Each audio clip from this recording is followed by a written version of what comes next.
Oh, alô. Bom dia, gente. Vamos chegando aqui pertinho de nós. Quem está muito no fundo, vem para cá, vem para mais perto, para dar uma sensação de mais aconchego. Pois é, exatamente. Também é.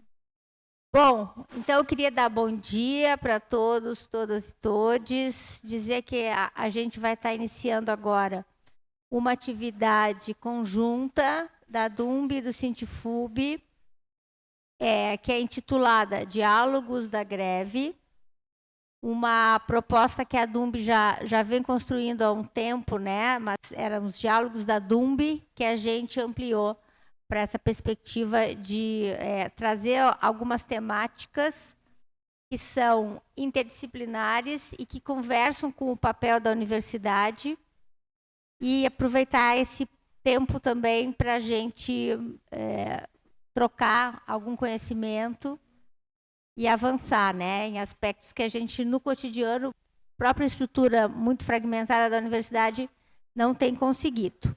Bom, a atividade de hoje, ela se chama Do Vietnã à África do Sul, até o genocídio em Gaza, a mobilização mundial das universidades e o seu papel anticolonial e antiimperialista. Eu sou a professora Annelise Risolo, da Faculdade de Saúde, e vou estar aqui moderando a mesa com os colegas Maria Luísa Pereira, da Faculdade de Educação, Pedro Costa, da Faculdade de Psicologia, e Munodé, minha colega da Faculdade de Saúde. Peço aos colegas também que depois, se quiserem, se apresentem um pouco mais, né, fiquem à vontade. Também quero dar um recadinho, antes de passar a fala para eles, que a gente tem ali no centro um caderno para que vocês possam anotar a presença, tá bom? Então, vou começar a nossa mesa passando a fala para Maria Luísa.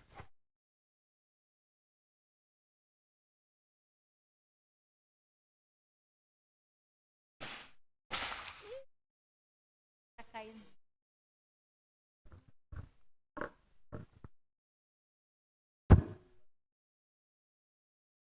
Bom dia para todos aí, todas essa massa de pessoas que está aqui, mas eu acho que eu sou daqueles que, se foram chamados 50 e vieram 3, os 3 precisam ser atendidos, e acho que aqui estão qualidades, né, de histórias políticas muito importantes que estão aqui hoje. A mim me foi dado assim 10 minutos, né, 10, 15 minutos, nem um pouco que isso, para exatamente trazer, né, nesse eixo, né, das lutas anticolonialistas, né, ou anticoloniais e antiimperialistas, qual é o papel, o que é que repercutiu, né, da guerra do Vietnã. Eu me considero uma pessoa da geração de 64, uma geração 68, eu sou um pouquinho mais antes. E realmente, naquele período, né, a gente tinha um cenário na América Latina já de Cuba, e internacionalmente a referência era a Guerra do Vietnã. E isso nos fazia, enquanto luta política, mesmo antes, né, do golpe de 64, onde o movimento estudantil compunha a Aliança Estudantil Operária Camponesa, e, portanto, não tinha ali, né, mais do que uma referência aos grupos, né, que estariam organizados na busca da autodeterminação dos povos, expressões da época, né? E, no caso do Brasil, a Revolução Brasileira, que depois foi uma expressão apropriada pelos militares, né? Então, nesse contexto, o Vietnã era, de fato, uma referência para aprendermos o que, de fato, era o imperialismo, fase superior do capitalismo, né? A gente lia, mas a prática estava ali colocada e sempre dialogando com a situação cubana. Eu acho que muitas vezes foi não diminuída, mas pouco focada, mas que estava convivendo nesse mesmo processo. E creio que a influência naquele momento, né, do Vietnã e de Cuba era exatamente as opções que se colocavam após o golpe. A gente sabe aqui, acho que todos que estão aqui, que o golpe foi devidamente planejado e cumprido pelos Estados Unidos, né, a partir daquele plano lá de 1962, de que, de fato, quais eram as saídas estratégicas e táticas da Revolução e da luta revolucionária. E ali a chamada luta revolucionária de ruptura, né? A gente hoje, às vezes, usa a expressão revolucionário, revolução, sem incluir a expressão ruptura, né, das estruturas institucionais, que é, basicamente, o que nos reúne aqui e nos permite, né, estarmos debatendo publicamente a respeito de uma estratégia ou de uma tática revolucionária. E nesse sentido, né, nós tínhamos, então, 3 possibilidades. Uma conhecida, que era insurrecional, né, lá em 1917, 1905, 17 e tudo que aconteceu pós-17, né? Nós tínhamos, com o Vietnã, e que foi aprendido, né, o Che e o grupo, né, a questão da guerra de guerrilha. Inclusive, eu recomendaria a vocês um livro que eu considero muito interessante, chama Guerrilha Vista por Dentro. O que é essa guerrilha, né?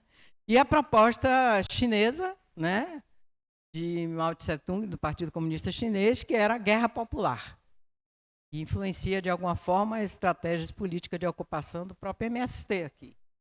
Então, essas alternativas estavam dentro do campo da luta armada, que foi colocada para a nossa geração como uma opção de militância e uma opção, inclusive, no Brasil. Então, eu acho que esse aspecto, né, trazia para os estudantes da universidade, ou aqueles que já estavam até formados, e alguns de nós já estávamos, né, essa perspectiva de para que a universidade. O que a gente percebia que era a universidade, ela, de certa forma, né, não nos dava elementos de um princípio fundamental para qualquer uma dessas opções, né? É assumir a história do lugar, a história do povo. E como condição para uma perspectiva de luta armada e de luta revolucionária. E lembro que a gente acabava lendo Euclides da Cunha para compreender o que era o Nordeste, fazia revisão de Gilberto Freire, né? Fazia a revisão do que seria, de fato, uma importação das etapas do capitalismo na América Latina. Será que teve mesmo escravidão, feudalismo, né, capitalismo, etc.? Ou se era uma outra forma de se compreender as contradições de classe na América Latina. Então, tudo isso fez um embate, uma evidência, né, de que a formação universitária não garantia um compromisso de pertencimento e de desejo de autoformação e de autodeterminação. E eu gostaria de deixar isso aqui para a gente discutir se hoje a universidade ou o título acadêmico ou a pesquisa acadêmica tem, de fato, ou não, permitido uma consciência histórica, política, de libertação. Mesmo com Paulo Freire, pós isso, né, em todo esse processo, me parece que a gente discursa mais, doutrina mais, do que, de fato, pratica, né, e faz a praxis coerente. Então, esse é um ponto que eu gostaria de deixar aqui para a gente refletir. Sobre o Vietnã, propriamente dito, eu acho que não é só o Google, né, mas eu acho que estão aqui certamente, né, já leram, já viram filmes, e é bastante vasta hoje a possibilidade de compreender o que se passou, mas fundamentalmente o que eu queria trazer é uma reflexão sobre como a organização do povo se dá num processo revolucionário que consiga, né, com todo o equipamento bélico, a indústria bélica americana, que era de alta, né, complexidade e alta qualidade, poder um povo vencer como venceram. E aí eu trago aqui, achei que pelo tempo pouco que se tem aqui, que a gente poderia estar trazendo, né, estamos não na Guerra Fria, nós estamos na Guerra Híbrida, e acho que a discussão da Guerra Híbrida não está esgotada, acho que a gente não compreendeu ainda suficientemente, né, essa opção bélica, e aqui a gente vai ouvir os colegas, a opção bélica e, dentro dela, né, a possibilidade do lawfare e da tecnologia, que é, na verdade, hoje uma novidade, né? E a experiência que a gente possa ter tido anterior, ela tem que ser olhada hoje como lugar de aprendizagem, para dentro dela a gente saber que não tem a receitinha lá com Lenine, né, com todos esses outros, né, nos seus processos de intervenção e de organização do povo. Então, nesse sentido, quer dizer, o Vietnã estava no período da Guerra Fria e nós estamos aqui na Guerra Híbrida. Nessa transição de uma coisa para outra, eu achei que para a nossa reflexão aqui, eu poderia trazer alguns pontos do testamento de Ho Chi Minh. Ho Chi Minh é uma figura que não é assim a gente valorizar o indivíduo, porque a gente sabe que na luta revolucionária o que importa é o coletivo organizado, mas há sim alguns que materializam, né, que concretizam certos pontos de vista, certos princípios que são exatamente explorados no processo formativo. E Ho Chi Minh, muito cedo, né, ele foi para a França, né, ele esteve na União Soviética, ele esteve na China, ele esteve no Brasil, e ele buscou, de fato, aprender o marxismo-leninismo naquele momento, também incluindo o maoísmo, ou pelo menos a compreensão do que é que seria, de fato, o papel do Partido Comunista, né, dentro da história da China, que é bastante complexa, né, como tudo que a gente quer intervir, mas fundamentalmente dentro de uma cultura mais asiática, né. Então, eu vou trazer aqui só alguns itens, porque o tempo é pouco, né, acho que já está aí bem puxado, desse testamento, que é um livrinho aqui, né, para quem não conhece, é o Cadernos Ulmeiro. Cadernos Ulmeiro é uma editora, né, de Lisboa, e que no período nosso aqui da ditadura era o que chegava para a gente em português, né, porque muito do marxismo chegou no Brasil em francês ou chegou no Brasil em espanhol, né, em português, o que vinha de Portugal. E isso era vendido de forma bastante clandestina, ou pouco visível, mas era o que se tinha, né, nesse processo. E aí é um livrinho pequeno, né, chamado Testamento de Ho Chi Minh, que eu vou ler aqui rapidinho para vocês, alguns trechos, para a gente saber como é que ele se colocava, já em 10 de maio de 1969, e aí, lendo, vocês vão ver o que é que era esse período para ele. A nossa resistência patriótica contra a agressão americana, mesmo se for preciso suportar as maiores dificuldades e consentir novos sacrifícios, conduzirá necessariamente à vitória final. É um fato absolutamente certo. Proponho-me, chegado aquele dia, percorrer todo o país, de sul a norte, para felicitar os nossos compatriotas, os nossos quadros e os nossos combatentes heróicos e visitar os nossos velhos, os nossos jovens e as nossas criancinhas bem-amadas. Irei em seguida, em nome de nosso povo, aos países irmãos do Bloco Socialista e aos países amigos do mundo inteiro, para lhes agradecer por terem ajudado de todo o coração a luta patriótica do nosso povo contra a agressão americana. Tu Fo, o grande poeta bem conhecido da época de Tang, na China, escreveu: desde sempre, raros são os que atingem os 70 anos. Este ano, com os meus 79 anos, já faço parte dessas pessoas, desde sempre raras. No entanto, tenho o espírito e o cérebro perfeitamente lúcidos, ainda que a minha saúde tenha decaído um pouco em comparação com os anos precedentes. Quando se ultrapassa as 70 primaveras, mais avança a idade, mais a saúde decai. E há muitos motivos para se ficar admirado. Mas quem pode predizer por quanto tempo poderei ainda servir à revolução, servir à pátria, servir ao povo? E aqui ele faz uma referência a Marx e a Engels, né, enquanto agradecimento do que aprendeu com eles. E aí ele põe alguns subtópicos nesse testamento que, embora pequeno, o tempo aqui é curto. Primeiro ele diz o seguinte: falo antes de mais do partido. Graças à sua estreita união, à sua dedicação total à classe operária, ao povo e à pátria, o nosso partido pôde, desde a sua fundação, unir, organizar, dirigir o nosso povo, levá-lo a lutar com ardor e conduzi-lo de vitória em vitória. Aqui eu queria trazer essa questão do partido, porque me parece que para uma militância consequente hoje, e dentro de uma perspectiva de não partido único, eu acho que de alguma forma vencemos essa etapa, né, do centralismo democrático, do partido único, do vínculo internacional, nós precisamos saber que no Brasil, nesse momento, e é para esse lugar que eu trago, né, qual é o sentido de se filiar-se a um partido, estar no partido, fora do partido, estar no movimento social, estar no sindicato, estar em tudo isso ao mesmo tempo, ou fazer escolhas, né, dos processos de organização, inclusive para entender o papel da universidade pública hoje, no sentido da sua gestão democrática, da sua capacidade de resposta à chamada, como diz Renato Dagnino, produção técnico-científica, a quem ela serve. Então, acho que a questão partidária ela tem sido minimizada, ou pouco tratada, ou superficial.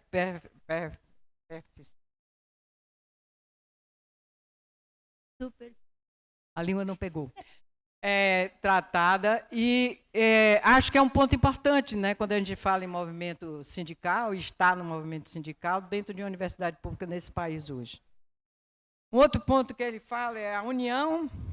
A união é uma tradição extremamente preciosa de nosso partido e de nosso povo, que todos os camaradas do Comitê Central, as células de base, preservem a união e a unidade do partido como uma pupila dos seus olhos. No seio do partido, realizar uma larga democracia, praticar regularmente, de maneira séria, a autocrítica e a crítica, constitui o melhor meio de consolidar e desenvolver a sua união e a sua unidade. É conveniente que uma afeição fraternal fique todos os camaradas entre si. Essa questão também, né, da unidade, é unidade em torno de quê? Para quê?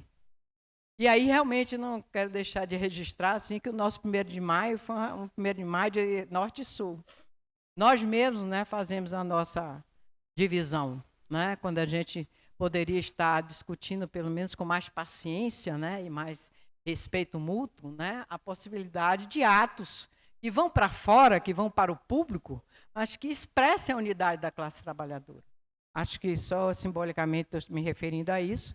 E é o que se chama de método de autocrítica e crítica.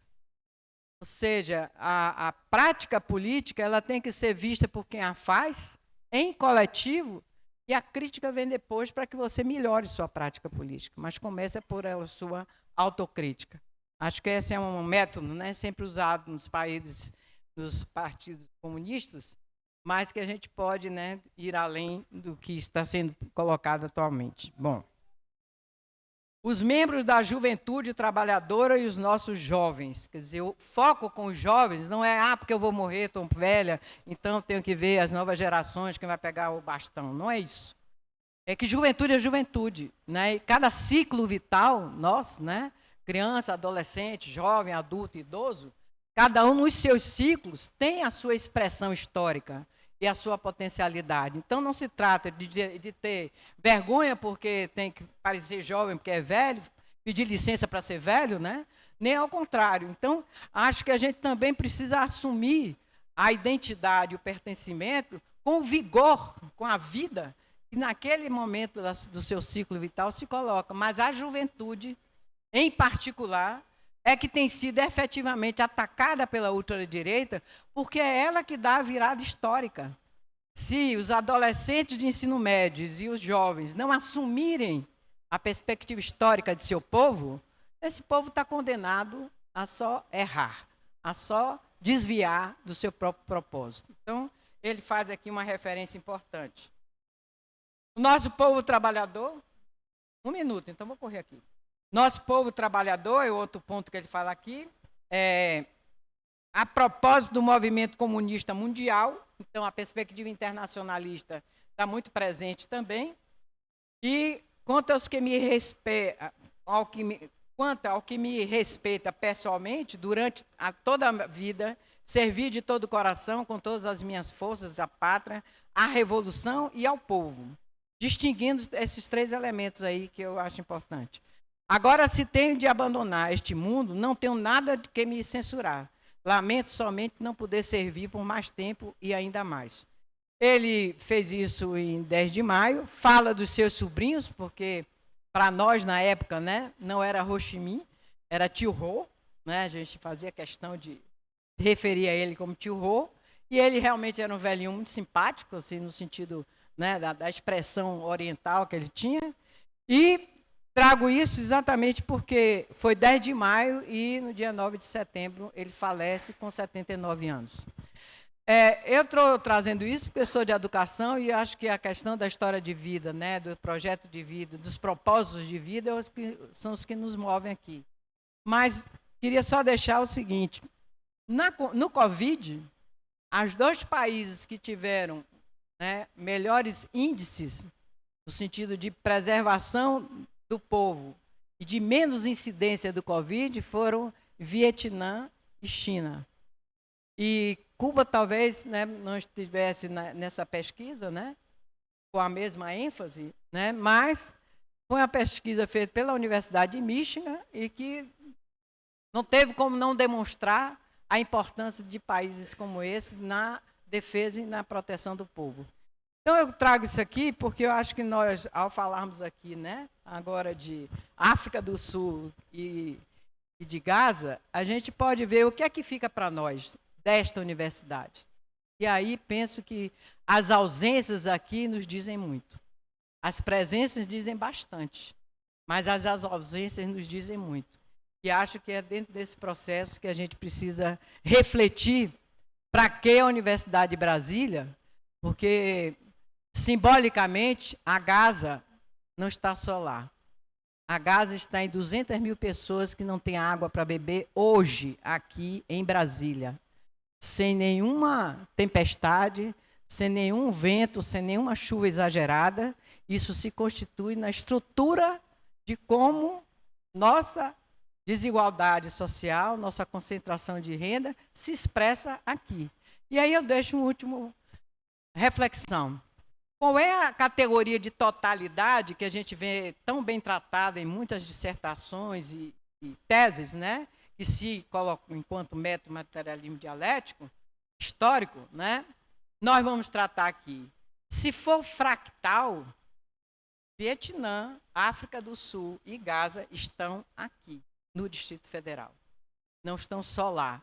E aí eu acho que a Universidade de Brasília precisa, de alguma forma, e nós, enquanto sindicato, né, abraçarmos as condições materiais de vida que estão colocadas na população do Distrito Federal, que aumentou em número de miseráveis.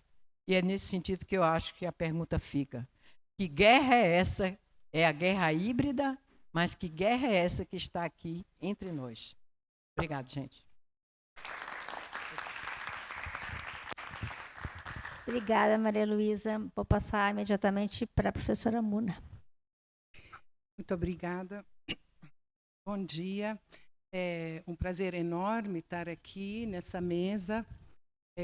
Meu nome é Muna Mohamed Ode, eu sou professora de saúde coletiva da Faculdade de Saúde, junto com a Annelise.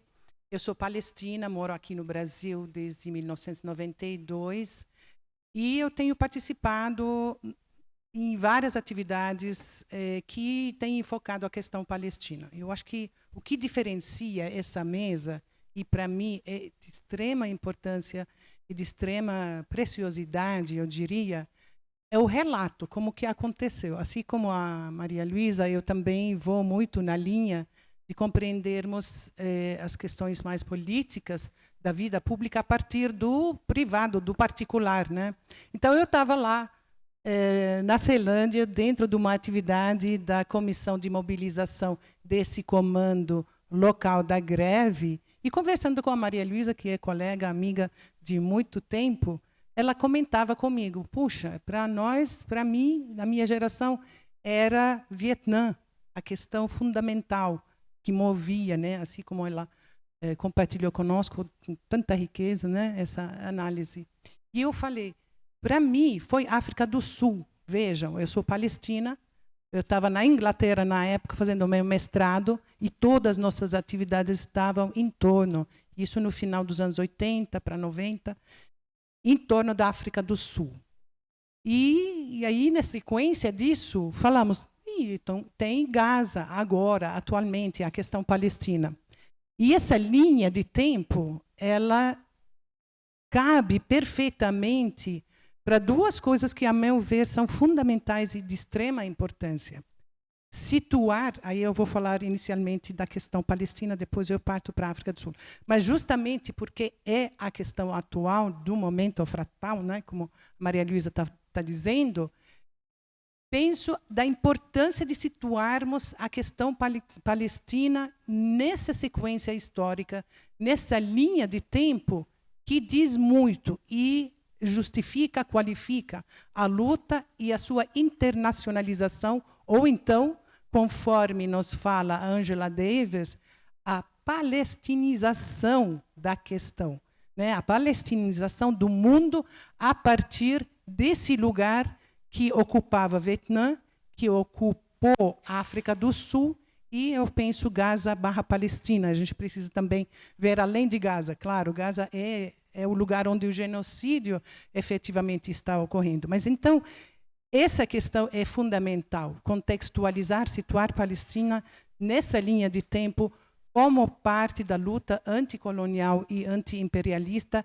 para tirá-la desse isolamento que ocorre muitas vezes, ou então essa excepcionalidade que, a meu ver, não traz o retorno, a mobilização que é preciso, que é importante. Em segundo lugar, também, para trazer a África do Sul à tona, lembrando da luta, mas dizendo da incidência que a África do Sul ocupa, e isso é coisa maravilhosa, é de uma importância tão grande, porque quem move através da raia, né, na raia, a Corte Internacional de Justiça, é a África do Sul, em relação ao genocídio em Gaza, né? Então, reparem a relação orgânica que existe e da sua importância nessas lutas que perpassam tempos. A África do Sul, a partir de 1991, não há mais oficialmente, porque foi um processo, mas não há mais apartheid, tem o direito a voto para a população majoritária, negra, originária, indígena, tudo. Mas, a partir desse tempo, então, de 1991 e agora, 2023, foi em dezembro, o ano passado, que a África do Sul move e se mobiliza, né, como país que já viveu um colonialismo de povoamento, que a gente chama, e está em defesa a Gaza, né, a questão palestina, o genocídio ocorrendo. Então, assim, só para dizer, para abrir, dizendo da importância dessa discussão, da sua riqueza, acho que a gente, inclusive, abriria para todas as áreas, a Maria Luísa está nos lembrando, a Annelise também falou que a gente está num espaço de pesquisa, né? Aqui a universidade é um espaço onde a gente precisa aprofundar, né, essas questões que estamos trazendo à tona durante a greve. Essa greve está sendo extremamente educativa, está sendo muito rica, e a gente pretende também continuar nessa linha. Vou falar, então, vou trazer um enfoque sobre a África do Sul a partir de 3 apontamentos. 3 apontamentos. Então, a gente conhece a questão do apartheid, né, que é um termo muito comum agora, todo mundo conhece. E a África do Sul foi o primeiro país onde foi esse sistema de segregação que foi implementado. Apartheid vem da palavra afrikaan, que é a língua dos descendentes de holandeses, mas a língua é misturada também com o inglês, e significa essa separação com base na raça, né, etnia dos grupos. Apartheid é um crime, né? Um crime, porque é embasado no racismo, embasado na desumanização do outro. E a África do Sul viveu, então, enquanto país que foi invadido literalmente, né, por grupos europeus, no caso, que estabeleceram um colonialismo de assentamento ou de povoamento, que controla a terra, que nega, através de um referencial muito bem estruturado, um referencial estruturado jurídico para o impedimento da compra. Gente, os negros não tinham, e as negras, população negra da África do Sul, não tinham o direito de compra de terra. A terra é deles. Instituiu-se um referencial jurídico de leis que eram implementados com a força, pela violência, né?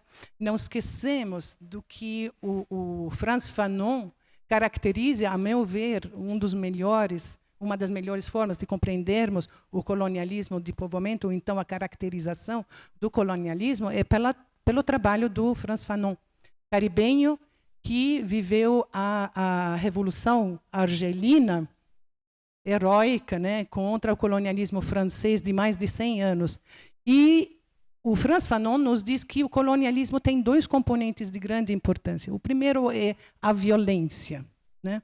E a violência se traduz, ontem estava lendo um colega meu, um amigo, postou a rememoração, não é a comemoração certamente, de um ato que foi feito de extrema brutalidade e de violência pela França colonial em 1945.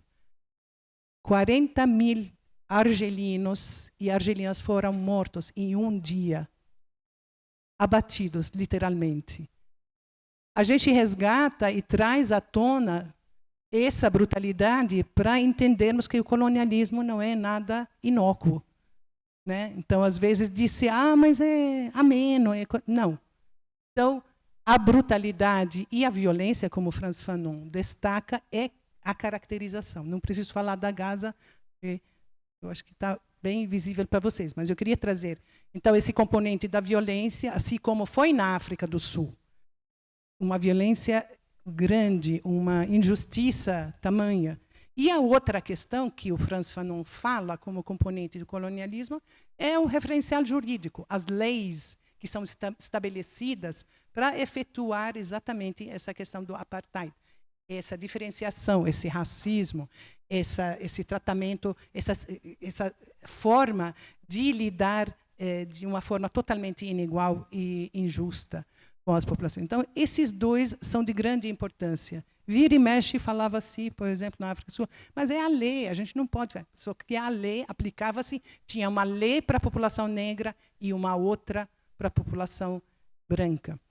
Então, essa questão, eu acho que de começo é importante. Importante também lembrarmos, e aí a gente está no mesmo discurso, na mesma questão, essa violência ela foi nutrida até o último minuto, até o último suspiro do sistema de apartheid, que se estendeu de 1948, formalmente, até 1991.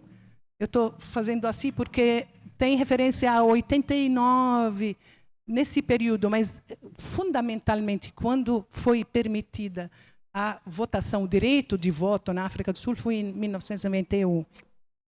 Então, durante todo esse período, até o final, Israel apoiava a África do Sul. O regime de apartheid foi nutrido, acompanhado, apoiado pelo Israel até o final. O último país a abrir mão. Porque o que acontece? Estados Unidos e a Inglaterra e outros países europeus também blindavam a África do Sul. Também votavam na ONU contra qualquer resolução que tivesse repercussão contrária para o regime da África do Sul. Também continuavam o comércio com eles. E eu vou falar para vocês ainda uma coisa mais chocante.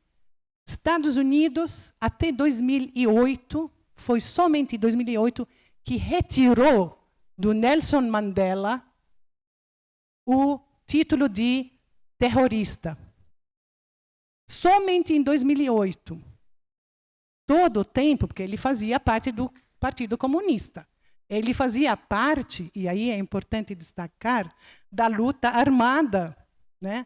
A Maria Luísa estava falando, as formas de luta pela autodeterminação dos povos são justificáveis, são reconhecidas por resoluções da ONU, dentro do âmbito dos direitos humanos, ou então resguardando questões, mas o Nelson Mandela, e aí eu vou citar o Farid Ishaq, um colega sul-africano, que é militante, foi durante todo o tempo, e a gente convidou ele 2 vezes em lives durante o Covid, e ele dizia assim, as pessoas acham que o Nelson Mandela foi preso por quase 28 anos porque promovia o lanche da tarde na igreja? Não, foi porque ele fazia parte da luta armada. E isso é muito importante, porque, por outro lado, aí eu vou pular um pouquinho, há um discurso que chega até aqui no Brasil e em outros lugares, mas a gente não acha um Mandela na Palestina. Com quem a gente vai debater? Com quem a gente vai conversar? Oculta-se essa parte estruturante do Nelson Mandela. E aí, surpresa, Nelson Mandela sai da prisão comemorando, levanta a voz e diz: nós não somos livres até que a Palestina torne-se livre. Ou seja, ele constata publicamente um posicionamento com a Palestina. Essas relações, essas ligações, a gente não pode esquecer delas. E por isso que eu falo da importância de termos essa linha de pensar as comunidades, não somente as coisas em comum, mas também as questões da forma de luta e da forma de mobilização. Não é à toa que a ministra na lei de Pandor atual, quando Israel ataca, e os Estados Unidos e Inglaterra, imaginam, 3 países atacam a África do Sul devido ao processo que levantaram na Corte Internacional de Justiça. Ela faz uma entrevista, ela diz assim: nós não descobrimos os palestinos 7 de outubro, nós conhecemos. Temos relações históricas com os palestinos. Nós treinávamos nos campos no Líbano com os palestinos nos ajudaram, os palestinos nos apoiaram, treinaram, foram parte da luta. Isso é fundamental, gente. Ela fala isso para delimitar e denotar essa continuidade e de que as lutas têm memória. Isso para nós é fundamental. E precisamos enfatizar e repetir o tempo todo. A terceira questão, e aí eu vou fechar, porque foi falado para mim que tá tudo bem.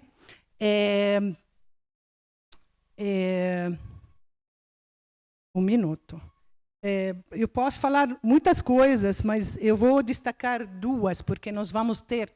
O meu querido colega Alfredo está aqui, que organizou uma live que vai ser dia 11, vai ser transmitida, mas que fala sobre a questão de boicote, né, das comissões olímpicas de Israel e dos Estados Unidos. Como eu estava dizendo para vocês, os Estados Unidos armava a África do Sul, apoiava até o final. Inglaterra, a mesma coisa. São as mesmas caras. Ontem o Biden falou: eu ainda não estou vendo que Israel passou da linha vermelha. Ontem. Mas para dizer que a África do Sul, que originou, o lugar onde originou-se o apartheid, o sistema de apartheid, mas também que originou a luta através do boicote, desinvestimento e sanções.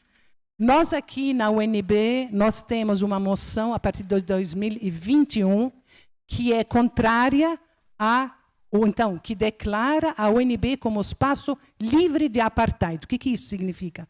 A gente não tem colaboração de convênios ou acordos com universidades israelenses. As universidades israelenses, como está amplamente documentado em livros e publicações, têm relação orgânica de armamento ou de espionagem, onde faz-se a pesquisa. E aí vou retomar o que a Maria Luísa falou, né? Que espaço que é a universidade? É para a produção de qual conhecimento? Para qual propósito?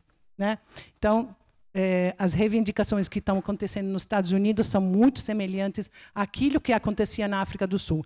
Eu tive a honra de fazer parte, de boicotar os bancos que tinham relações na Inglaterra, né? Então, panfletavam para a gente: não abre conta nesse banco. Esse banco tem relações com a África do Sul. Então, a gente escolhia outro banco. Ou então, havia uma vigia de 24 horas em Londres, em frente à Embaixada da África do Sul. 24 horas. Quem quiser podia ficar lá. E aí a ideia é uma pressão, é uma forma pacífica de luta e que traz resultados. Trouxe, sim, África do Sul. O resultado é o isolamento da África do Sul e, ao mesmo tempo, trazer à tona e lembrar da importância de boicote. A África do Sul ficou proibido de participar durante 20 anos, se eu não me engano, dos Jogos Olímpicos, do período de 1960 até o final dos anos 80. Então, são formas que foram disponíveis para nós, na África, no caso da África do Sul, e continuam atuais agora para a gente mobilizar em prol da autodeterminação dos povos, ao fim do colonialismo e do imperialismo que rege nessas realidades e que sufoca esses povos, né? Então é isso, vou concluir aqui. Obrigada.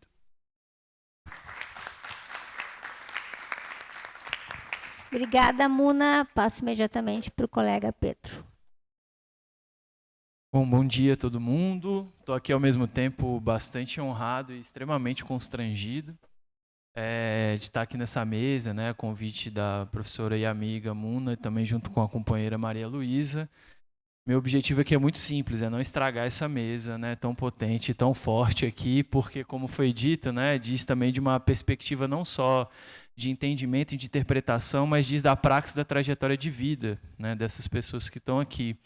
E se para Maria Luísa o Vietnã foi a grande régua moral e para a Muna foi a África do Sul, acho que para a minha geração a Palestina é a grande régua moral que temos. Inclusive para dissociar e separar quem está do nosso lado e quem está do lado de lá. E queria começar por aí, justamente, né? Gaza é aqui, inclusive objetivamente, porque as balas que matam a juventude negra, pobre e periférica no Brasil, são inclusive produzidas por Israel. A gente importa toda essa tecnologia bélica para matar negro, pobre e periférico nas nossas favelas, cotidianamente. E Gaza é aqui porque ela diz de uma normalidade, do normal de desenvolvimento do modo de produção capitalista, que se assentou, se assenta e vai se assentar enquanto ele perdurar no colonialismo, no imperialismo, na violência, no genocídio. Gaza é aqui quando a gente para analisar os dados de homicídios anuais, e a gente vai ver que o Brasil já há algumas décadas vai ter parâmetros médios de 40 a 50 mil pessoas assassinadas por ano. Isso é o que, se não uma guerra? Melhor dizendo, isso é o que, se não genocídio? Se a gente de fato for analisar quem que está sendo matado nessa realidade. E, de novo, em grande parte por essa tecnologia bélica militar que a gente importa de Israel. Tá? Então, nesse sentido, falar de Gaza é falar da grande questão que temos, ética, política, social, civilizacional do nosso momento, da nossa atualidade, do nosso período histórico. Então, nesse sentido que eu venho aqui humildemente falar um pouco, né, da luta palestina e a descolonização da universidade brasileira. Como assim, Pedro? A luta palestina como parâmetro para a gente pensar a descolonização da universidade no Brasil? Ora, acho que já está um pouco evidente, né, nas falas anteriores, mas eu vou trazer aqui mais alguns subsídios e argumentos para a gente pensar dentro desse marco que Muna muito bem traz, né, de uma fala da Angela Davis, se eu não me engano, de 2014, né, Muna, em termos de a necessidade de palestinização das nossas lutas e, portanto, dos processos anticoloniais e de descolonização das mais variadas esferas do nosso cotidiano, da nossa vida. Queria, então, aqui dialogar em determinados momentos, né, com alguns autores que eu tenho um pouco mais de estudo de conhecimento, que são da psicologia comunitária palestina, dentre eles um professor que, infelizmente, faleceu em 2022, um grande militante ativista chamado Ibrahim Makawi, infelizmente faleceu há 2 anos atrás, e que é um nome de grande relevo no pensamento no pensamento e na praxis pela descolonização das dinâmicas universitárias, de maneira mais específica da psicologia. E um texto dele, de 2015, ele vai falar o seguinte: olha, há mais de meio século, pesquisadores ocidentais baseados na Universidade de Beirute afirmaram claramente que a psicologia, e a gente pode estender, eu estou falando de psicologia, mas a gente pode falar de pedagogia, de saúde coletiva, das mais variadas categorias profissionais e ciências parcelares, que elas no Oriente Médio árabe surgiu e são fomentadas pelas ciências ocidentais. As influências britânicas, francesas e estadunidenses podem ser vistas e distinguidas no trabalho desses profissionais na área.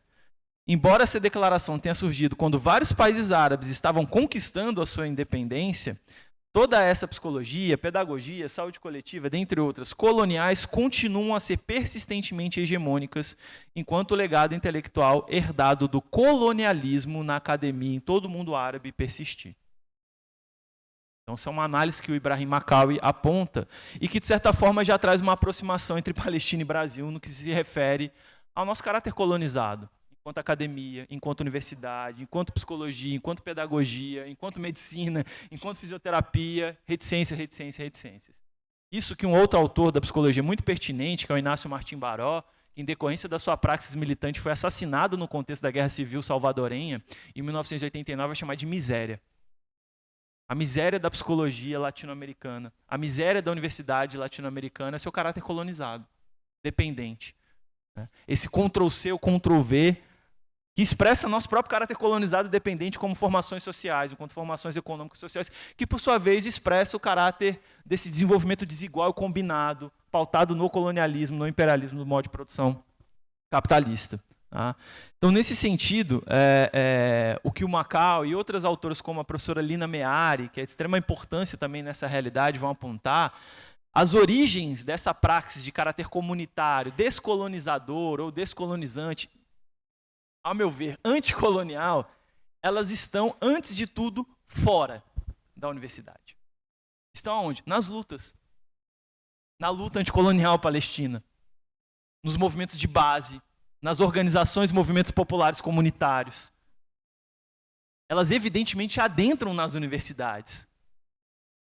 E aí, nesse sentido, é um convite para que a gente se mantenha minimamente compromissado e poroso para entender que a universidade, enquanto espaço de sociabilidade, no seu intuito socialmente referenciado, ela evoca e implica uma série de lutas dentro, mas que estejam dialogadas diretamente com as lutas fora dela e que se façam dentro dessa realidade.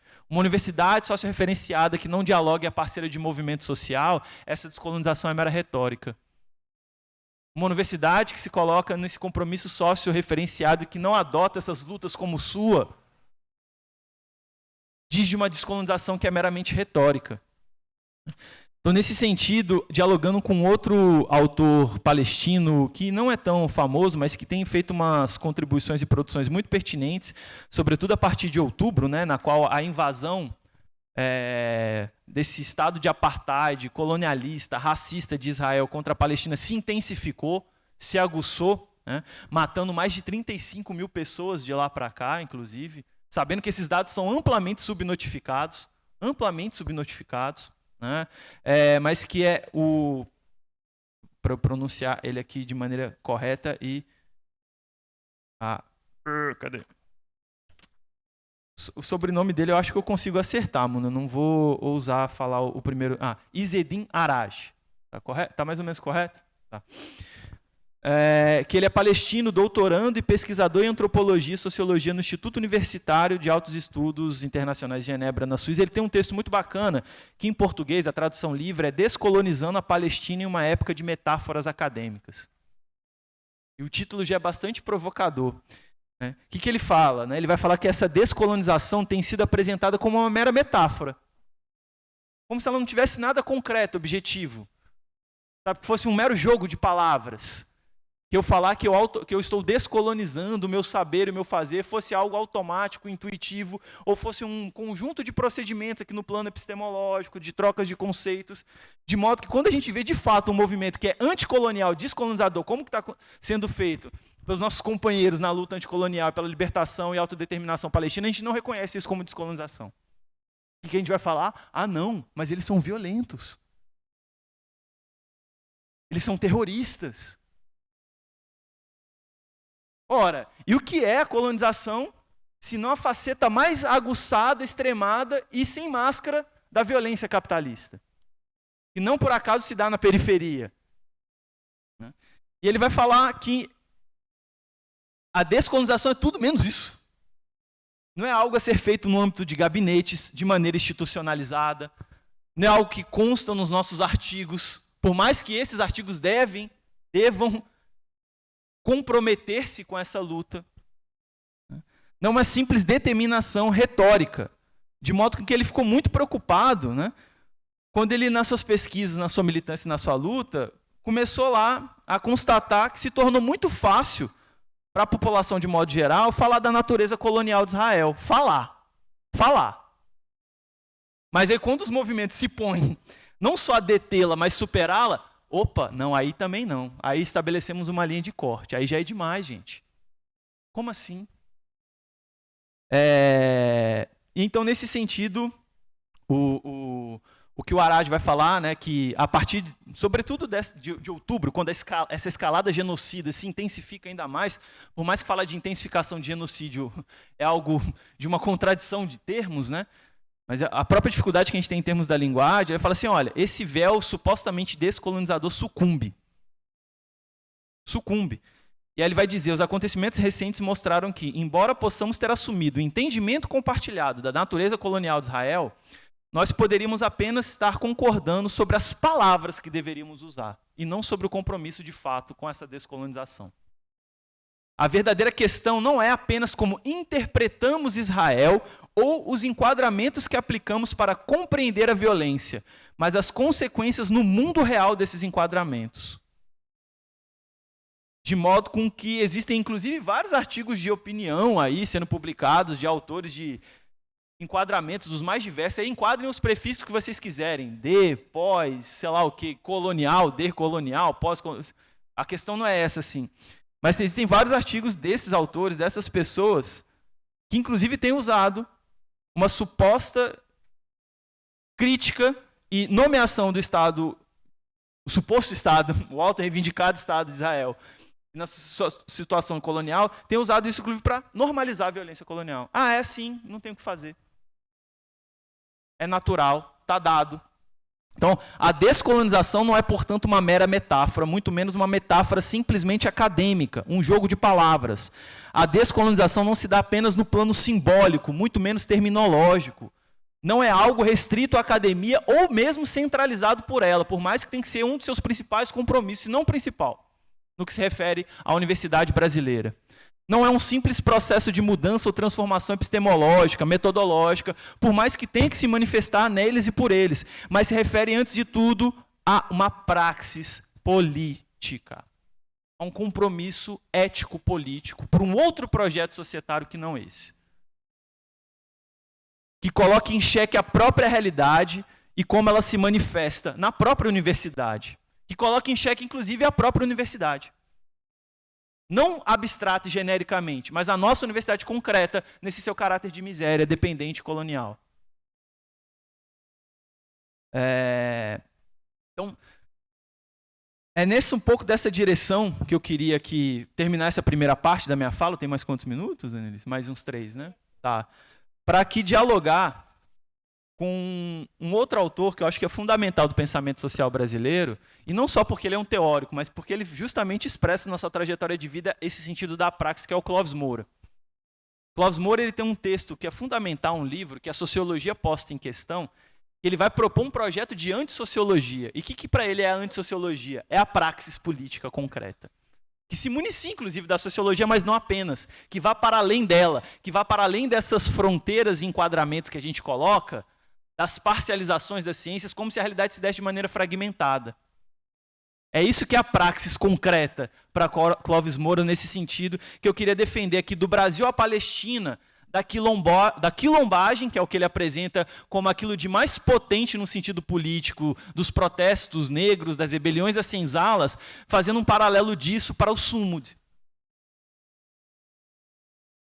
E aí eu dando algumas pistas. Então, como pensar uma universidade que contribui para os processos de libertação e de autodeterminação do conjunto dos explorados e oprimidos?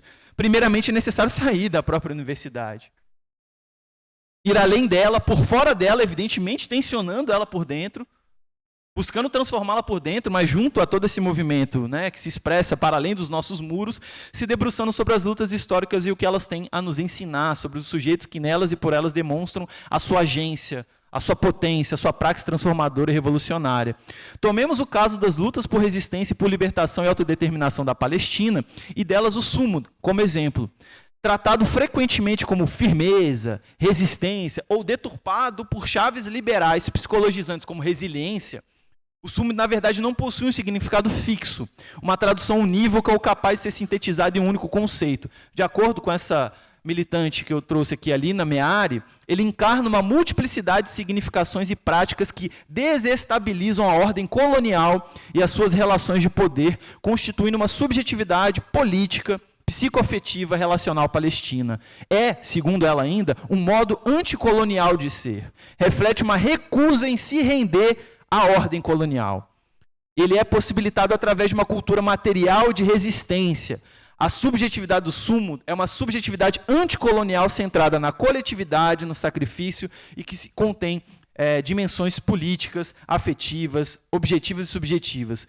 O Súmud representa e expressa a resistência à luta palestina em termos de sua filosofia, de uma identidade coletiva, de uma praxis permanente e coletiva, que inclusive burla uma determinada concepção linear e antidialética de tempo, como se fosse passado, presente e futuro.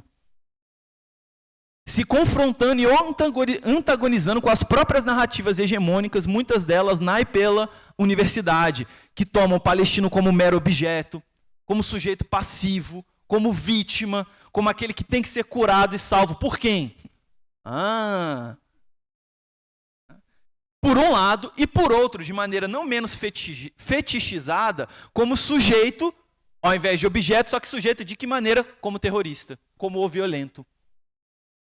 Então, o Súmud se opõe, portanto, a essa hegemonia liberal expressa nessas noções e que estão presentes na nossa própria universidade e na nossa sociedade como um todo. Nesse sentido, então, cabe o reconhecimento por nós, enquanto universidade, do sujeito do Súmud como um sujeito coletivo, relacional e com resistência politizada. O Súmud se apresenta como fundamento primordial para a reconstrução de uma universidade brasileira, mas nos moldes da luta anticolonial para a autodeterminação palestina, que seja realmente comunitária, enraizada.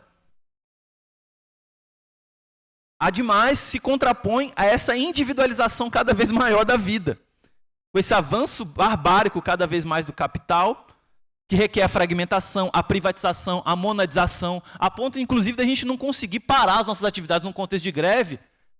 Como assim, gente? Como assim? Então é nesse sentido que a gente vislumbra, e aqui vou concluindo, as similaridades entre o Súmud e o que o Clóvis Moura apreendeu dessa nossa formação social como quilombagem. Ao se debruçar sobre a relevância das rebeliões da Senzala e do protesto negro, Moura aponta a relevância dos quilombos como unidade básica de resistência do escravizado. A quilombagem seria a síntese, a unidade na diversidade dos processos de rebeldia, tendo no quilombo seu centro organizacional, mas indo além dele e se aliando a outras formas de rebeldia e de luta, incorporando-as por vezes numa síntese dialética permanente. A quilombagem agregava a revolta organizada, a tentativa de tomada de poder político, insurreições armadas, fuga das senzalas, numa perspectiva de auto-organização e autodeterminação pelos escravizados. Acho que está ficando evidente esse nexo do Súmud com aquilo que é nosso, constitutivo da nossa formação social, que o Clóvis muito bem e de maneira brilhante, como indivíduo brilhante que ele foi, sintetiza na quilombagem. Então, novamente, em diálogo com a Meari, o Súmud diz de uma praxis de luta, transformação objetiva e subjetiva, um conjunto de valores, um compromisso ético-político pautado na solidariedade, na comunidade, na resistência e na afirmação do palestino a despeito de toda a desumanização que o atravessa. Assim, quilombagem e Súmud se aproximam enquanto expressões não só objetivas, mas dialeticamente subjetivas da rebeldia e da resistência. Dizem de uma identidade igualmente de luta, de resistência e de rebeldia contra o que foi o escravismo e a colonização no Brasil e contra o que é o apartheid e o colonialismo na Palestina no presente. Eis uma das tessituras e interposições entre passado e presente que o Súmud muito bem nos ensina. Ao falar de quilombagem, o próprio Moura menciona movimentos com similaridades ocorridos em outros países e que também foram colonizados, como Cuba, Colômbia, Haiti, Jamaica e, sobretudo, nas Guianas, com o que foi concebido como marronagem, né? Os chamados marrons, inclusive de maneira pejorativa, que ele inverte esse sentido, ele ressignifica isso. Tá? Então, concluindo de fato, sinalizo aqui para a pertinência dessa articulação quilombagem-súmulo, como fundamental desse processo de resistência, inclusive e sobretudo nas universidades. Os quilombos como resistência ao escravismo, tal como as intifadas e a luta palestina são resistência ao colonialismo. A quilombagem como negação do escravismo em nosso país e o súmulo como negação do colonialismo na Palestina e no mundo. Tanto o súmulo como a quilombagem, resguardadas suas diferenças e especificidades, dizem de processo de negação da negação, dessa negação de humanidade. E, por conseguinte, da afirmação de si, da sua identidade. Eles são protestos e são afirmação humanizadoras que se contrapõem a uma suposta universalização capitalista, mas que, no fim das contas, não é nada que o velho racismo e negação dessa humanidade. Tal como o Moro aprendeu quanto à praxe radical negra no nosso país, temos a praxe radical palestina, no e pelo súmulo. Em ambos os casos, uma radicalidade de fato universal, universalizante. Dialogando, portanto, Meari com Moura, toda essa galera junto, que a descolonização da universidade e sua praxe implica o seu aquilombamento e a sua sumudização. Palestinizemos, portanto, a nossa universidade. Obrigado.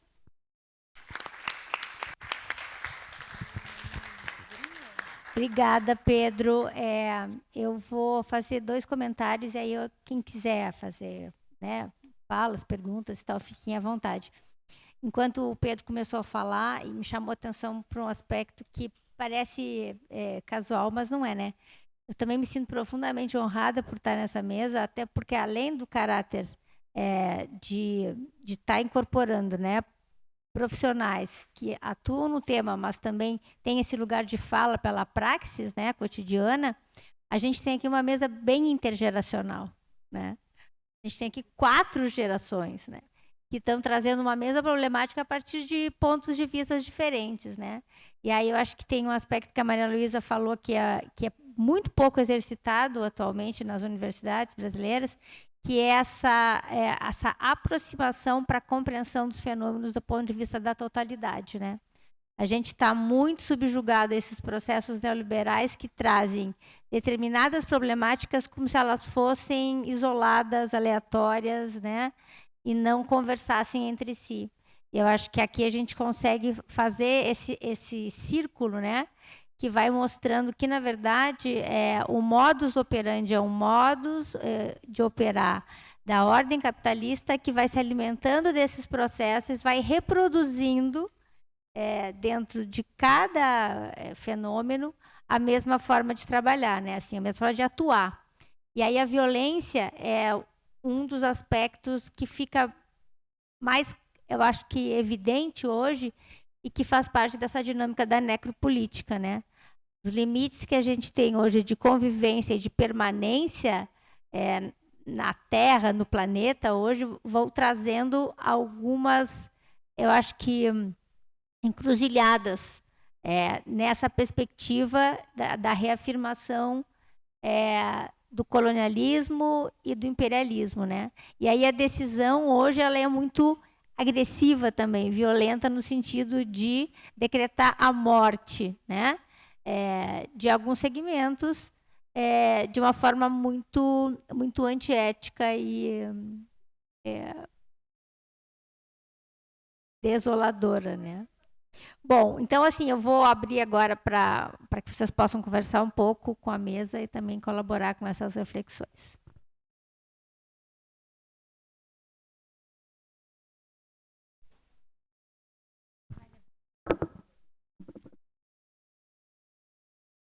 Oi, gente, boa tarde.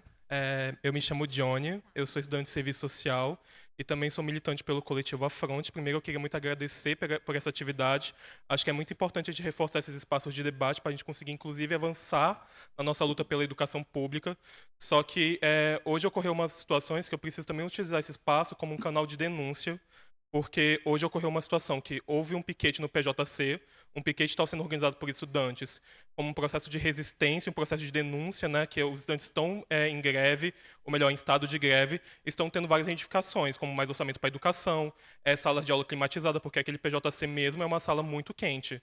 E ocorreu de um professor chegar lá e ele querer dar aula a todo custo. O que ele fez? Ele acionou a segurança da prefeitura, no caso a polícia da prefeitura, para ir lá e utilizar a força física para expulsar esses estudantes. Só que esses processos de repressão pela universidade não estão sendo desde hoje com os estudantes. Os estudantes da CEL estão denunciando já tem mais de um mês a perseguição que eles estão sofrendo por lutar por qualidade de moradia, por lutar por uma moradia digna. E tem estudante da CEL que está sendo expulso do programa da CEL e está sendo perseguido. Não posso falar o nome da entidade que está perseguindo, mas eu imagino que muitas pessoas saibam, que está sendo perseguido a nível jurídico. E também um dia desse, na Assembleia da FUP, que é um campus de Planaltina muito racializado, com comunidade quilombola muito presente, foi mandada a polícia do campus para ficar cercando a Assembleia dos estudantes. Estudantes de maioria preto, quilombola, que estavam ali se organizando, porque a situação da FUP também é que lá, por exemplo, o alojamento está tendo infiltração, não tem cama para os estudantes. Então, é uma atividade que eu fiquei pensando aqui, né, que a gente está falando sobre o processo de resistência, só que aqui na UNB a gente também está vivendo um processo de resistência. E esse processo de resistência vem sendo muito difícil, porque é uma resistência pelo orçamento da educação pública, pela qualidade de ensino. Só que eu venho me questionando por que quando a UNB desce, no caso a UNB a instituição, desce para conversar com os estudantes, está sendo dessa forma. Está sendo para mandar polícia, está sendo para intimidar estudante, mas não desce para, por exemplo, conversar com a gente sobre, por exemplo, qual que é a qualidade da sala de aula. Porque a gente sabe que, além de tudo, a gente está vivendo uma crise climática. As salas de aulas estão superaquecidas. E nunca houve uma representação da UNB que desceu para conversar com a gente, para perguntar, por exemplo, se as condições que a gente estava tendo aula são dignas. Inclusive, isso é uma coisa que afeta os professores. Porque até no semestre passado, chegava no nível que o professor levava ventilador para a sala de aula, porque ele não conseguia dar aula 2 horas da tarde. Então, eu venho aqui abrir esse diálogo nesse espaço, tanto pela temática, mas também por acreditar que aqui tem várias representações do sindicato da DUMB. Eu acho que isso precisa ser dialogado, porque a repressão que a gente vem sofrendo por estar lutando pelos nossos direitos e tentar também se aliar à greve dos professores não está sendo normal, isso não pode ser normalizado. Então, eu queria deixar esse espaço aqui para fazer essa denúncia. E eu espero muito assim, que a DUMB se some a nós nesse processo de resistência.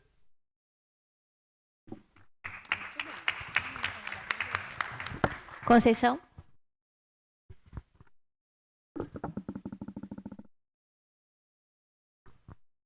Bom dia a todas, todos colegas. Então, eu vou fazer assim. Eu sou professora Maria da Conceição, sou da Faculdade de Educação e a minha área é Educação e Trabalho.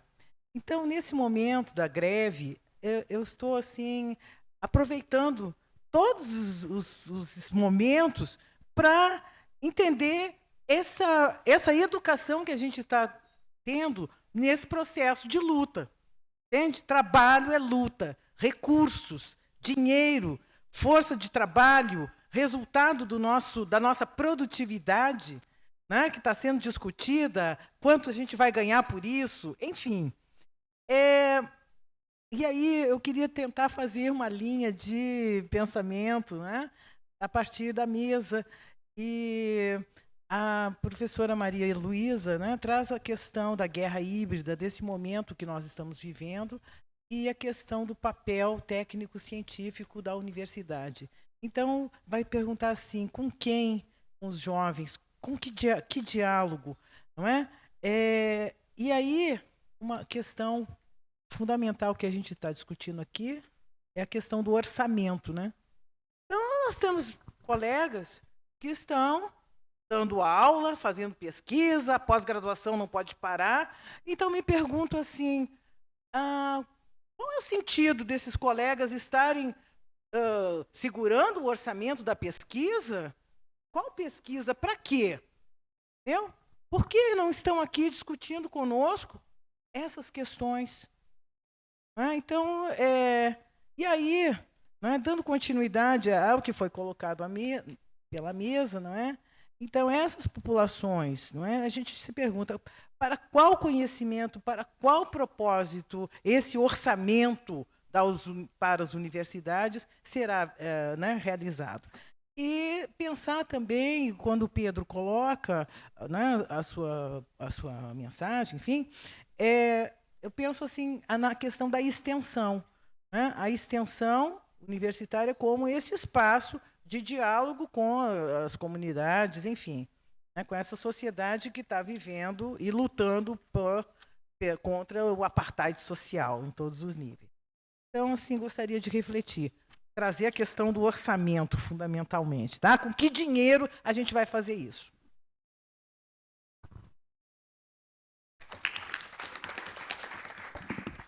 A fala está aberta, gente.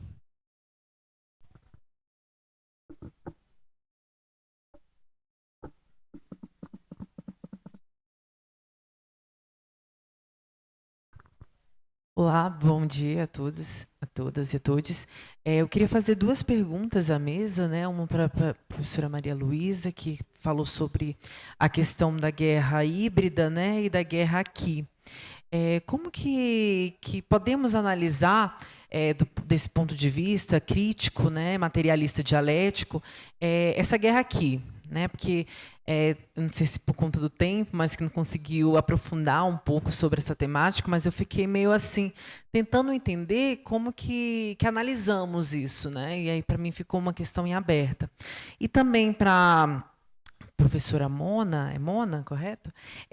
Sobre esse processo de invalidação dos países por um processo de alienação dos países imperialistas, né? Por parte da guerra. Porque, pelo que eu entendi da sua fala, esses países são meio que inviabilizados, né? São meio que diminuídos em sua luta, como se fossem insignificantes, de certo ponto, né? Porque, até mesmo pela fala do Biden ontem, né, mostra que não importa. Não importa Gaza, não importa Palestina, não importa nada. E esse é um processo que esses países imperialistas têm de justamente usar essas pautas, essas falas, para inviabilizar a luta de outros países, né? Como se não significasse, como se essas vidas, como se esses mortos, esses feridos, fossem apenas números e não nada, né? Não seres humanos de fato. Então, como a gente entende também esse processo, né, desses países que são, sobretudo, imperialistas e esses imperializados, e aí não possuem local de fala, não possuem voz, e esses países voicificam as suas falas através deles, né? E a gente não encontra esses países mesmo falando. E para o professor Pedro, sobre essa questão do sumo, né? Correto? Isso.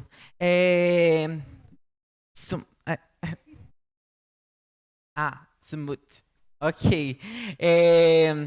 Sobre essa questão, como que a gente também traz, eu sei que você fez esse paralelo com o contemporâneo, com o que estamos passando agora, e como que isso se identifica nessa atual conjuntura, né? Nessa conjuntura da universidade, e o quanto isso se identifica aqui presente, na Universidade de Brasília, nos nossos corredores, e nesse contexto que a gente está vivendo agora em greve.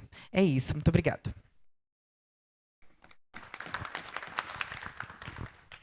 Vou começar. Galete? Eu vou. O Guilherme. Pode falar, Galete. Aí depois da fala do Galete, eu volto para a mesa para os comentários. Bom? Oi, bom dia. Bom dia, pessoal. Bom dia, colegas, professores, estudantes, técnicos. Parabéns à mesa. Excelentes falas sobre o Vietnã, sobre a África do Sul. E também sobre o contexto quilombola e tudo que foi dito aqui pela mesa, para a Annelise. Olha que coisa curiosa, pessoal. Acabei de receber 2 livros, resultados de trabalho duro de pesquisa nossa aqui da UNB. O professor Carlos Lima, que por problemas de saúde, né, teve que sair. Mas nossa produção científica, minha também, eu sei também dos colegas, temos trabalhado muito e feita assim, bastante produção científica. E é algo bastante interessante, conforme a mesa já relatou, né? E nós aqui procuramos, Maria Luísa, Annelise e Pedro e Muna, fazer um trabalho com características críticas, com características de análise da sociedade brasileira e daqui de Brasília, especialmente, né? Agora, eu queria me deter sobre a questão das falas e trazer as brilhantes falas dos colegas, que somos todos, né, do Comando Local de Greve, trazer para o nosso contexto da greve. Curiosamente, o tempo é quanto? É 3 minutos, Annelise? Você me diz, então, quando faltar 1 minuto, porque tem que ser rápido, né? Queria trazer essas falas, essas exposições muito brilhantes para o nosso contexto da atual greve. Vejam, o movimento de luta do povo vietnamita, lá nos anos 68, 67, 69, Eu sou da geração 68, da época da luta armada, e para nós foi algo assim muito impactante, que orientou muito nossas vidas de juventude naquele período. E também a questão da África do Sul, né, do apartheid, da luta contra o apartheid na África do Sul, e também, atualmente, a luta dos companheiros palestinos lá no genocídio de Gaza. Interessante, esses 3 fenômenos políticos, culturais, sociais, históricos, né, eles acontecem numa conjuntura, todos os 3, né, em conjuntura de crise ou de dificuldades muito grandes do sistema capitalista. E o que vem acontecendo? Nesses períodos de crise e dificuldades muito grandes do sistema capitalista, acabam eclodindo, né? Acabam explodindo movimentos de massa, movimentos jovens, ou movimentos de resistência.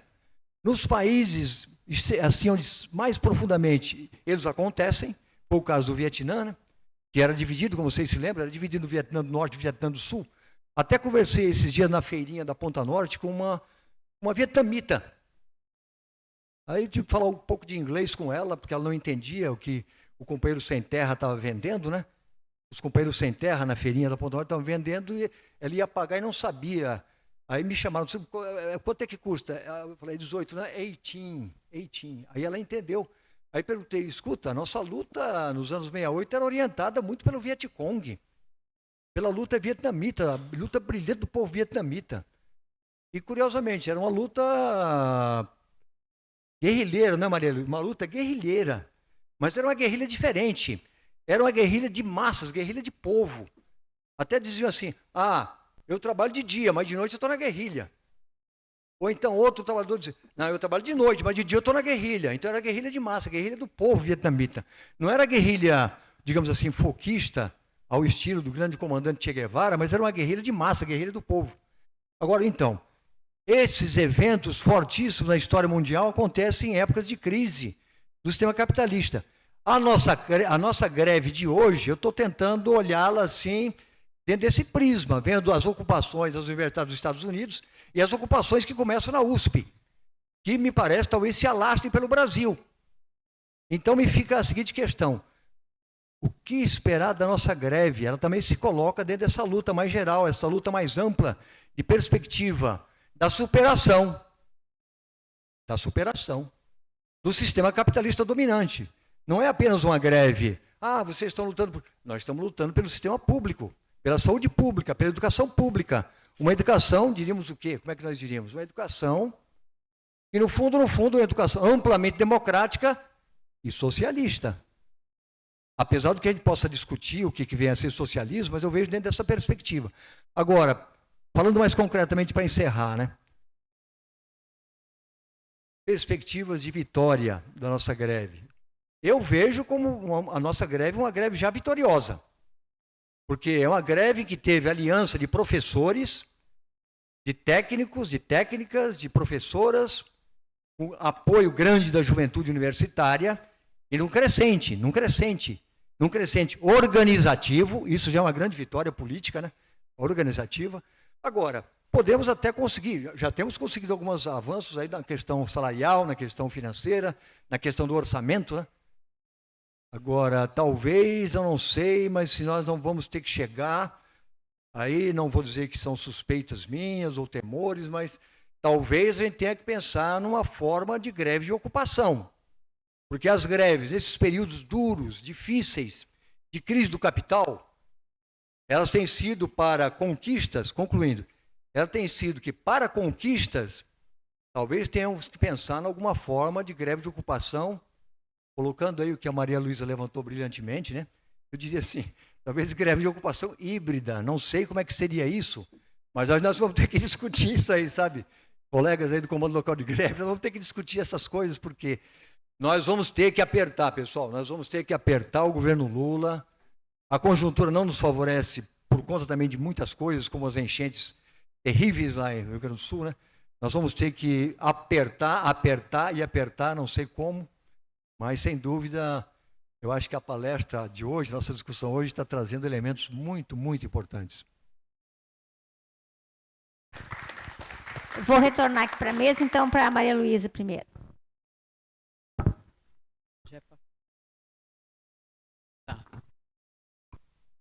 Bom, eu queria primeiro agradecer as perguntas que foram feitas, né? A denúncia do estudante da FUP, eu acho que a gente pode, no ambiente da própria greve, né, tentar aprofundar isso e analisar, porque eu acho que não é uma simples denúncia, né? E dos que falaram aqui e das perguntas, e dentro dessa reflexão que nós estamos falando, eu acho que existe, de fato, um exercício necessário, que é o que eu falei a respeito de totalidade, dialogando com praxis. Porque quando alguém pergunta, e a Gaza aqui, né? Nós estamos falando e estamos habitando e pisando num território de maior concentração de renda do Brasil. A renda da base tem 16 vezes multiplicada para a renda alta. Isso se repercute na ocupação espacial. E se repercute hoje no Distrito Federal, numa luta que a cidadania do Distrito Federal é de um lugar que é guardião das 3 bacias que estão comprometidas, nascidas aqui e comprometidas de escassez de água neste país.